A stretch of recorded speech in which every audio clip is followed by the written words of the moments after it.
Hem glutensiz hem rafine şekersiz kurabiye tarifi arıyorsanız tam da buradasınız. Bal kabağıyla yaptığım lezzeti muhteşem, harika bir kurabiye. Yapımına geçiyorum. İyi seyirler. Merhaba arkadaşlar, YouTube kanalıma hoş geldiniz. Bal kabağıyla muhteşem, glutensiz bir tarif hazırlıyorum. Öncelikle bu dut kurusunu un haline getireceğim.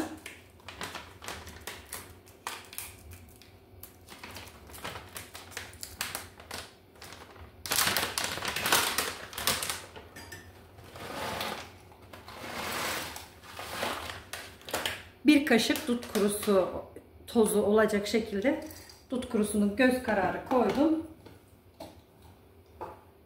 Makinede çekiyorum.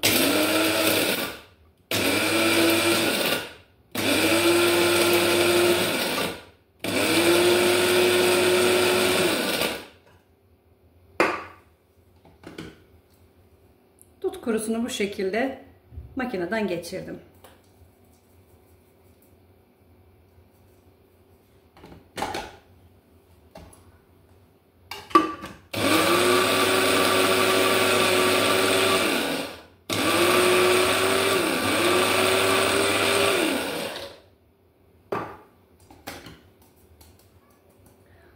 Dut kurusunu bu şekilde makineden toz haline getirdim.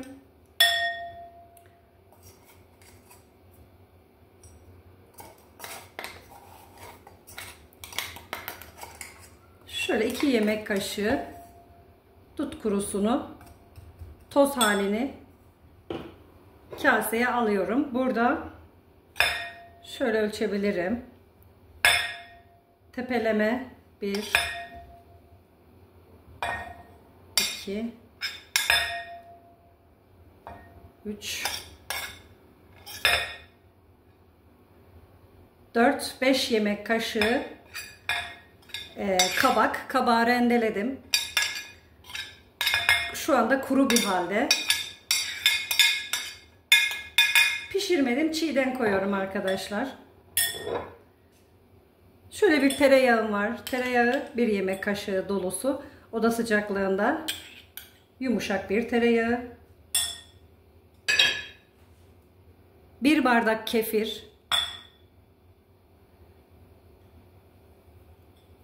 Koyu bir kıvamda kefirim. Kefirimi de ekledim. Şöyle yarım fincan zeytinyağı. 1 tane yumurta. Yumurtayı önce bardağıma, fincanıma kırıyorum. Riske girmemek için malzemelerimin içerisine kırmıyorum. Evet, yumurtamızda sorun yok. Tabağıma ekliyorum. Bu karışıma biraz da tarçın ekleyeceğim.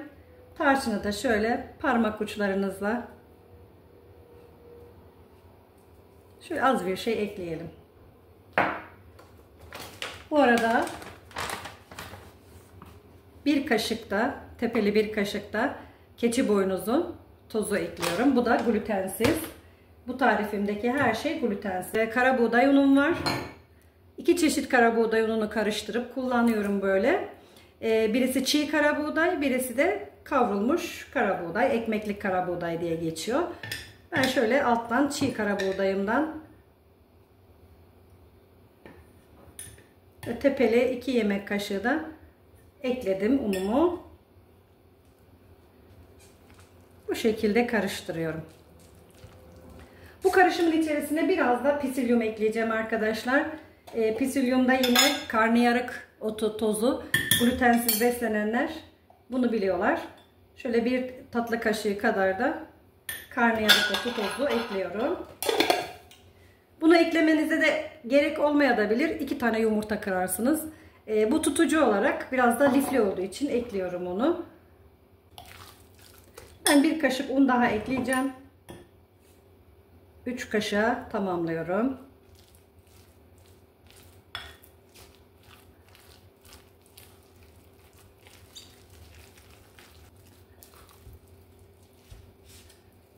5 dakika hacim kazanmasını bekliyorum. Çünkü karnıyarık otu tozunu koyduğum için biraz hacim kazansın. Arkadaşlar unutuyordum, içerisine karbonatı da bir pakette karbonat kabartma tozu ekleyeceğim. Karışımımızın içerisine şöyle bir paket fazla olacak. Yarım pakette karbonat kabartma tozu ekliyorum.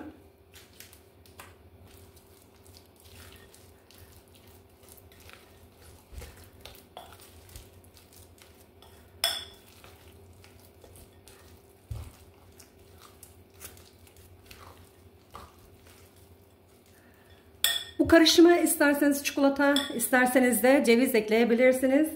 Ben ceviz ekleyeceğim. Şu anda çikolatam yok. Elimde olan ceviz var. Biraz ceviz ekleyeceğim. Şöyle cevizleri içerisine iri iri kırıyorum.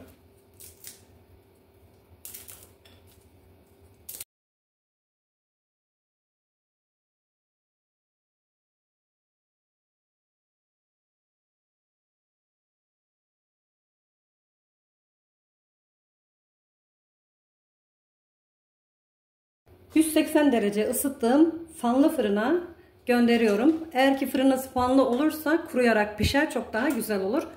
Yumuşak olmasını değil, biraz gevrek olmasını istiyoruz. Fırına yolluyorum şimdi. Bal kabaklı kurabiyelerim çıktı. Ben biraz hamurunu yumuşak tuttuğum için çok fazla gevrek olmadı. Biraz yumuşak oldu. Şöyle bakın, bölüyorum. İçinde sizlere göstereyim.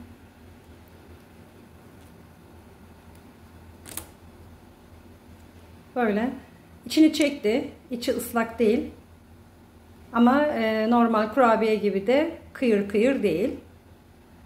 Siz biraz daha isterseniz ununu fazla koyarak o kıyırlığı yakalayabilirsiniz. Ama bu kekin biraz daha katısı gibi. Ben bu lezzeti seviyorum. O yüzden bu tarz yaptım. Bakıyorum tadına. Tadı harika olmuş. Gerçekten içi hiç yumuşak değil.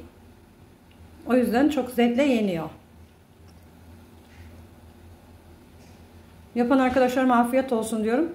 Glutensiz ürünler tüketiyorsanız eğer, kara buğday unu tam da size göre. Mutlaka kara buğday unuyla böyle tatlılar yapın, yiyin. Kolaylıkla kullanabilirsiniz kara buğday ununu. Kurabiyelerde, lavaşlarda, çorbalarda, her yerde ben kullanıyorum. Çok da memnunum. Başka videolarda görüşmek üzere arkadaşlar. Hoşça kalın. Sevgiyle yaşamda kalın. Kameradan altı biraz kızarık görünüyor ama bu kadar kırmızı değil. Bakın şöyle ışıkla değişiyor. Hepsi çok güzel piştiler. Bunları isterseniz kahvaltıda, isterseniz ara öğünlerinizde tüketebilirsiniz. Birazını dondurucuya koyacağım. Yine tek kişi yediğim için ben hemen bitmiyor. Birazını dondurucuya koyacağım, birazını da kahvaltı için ayıracağım.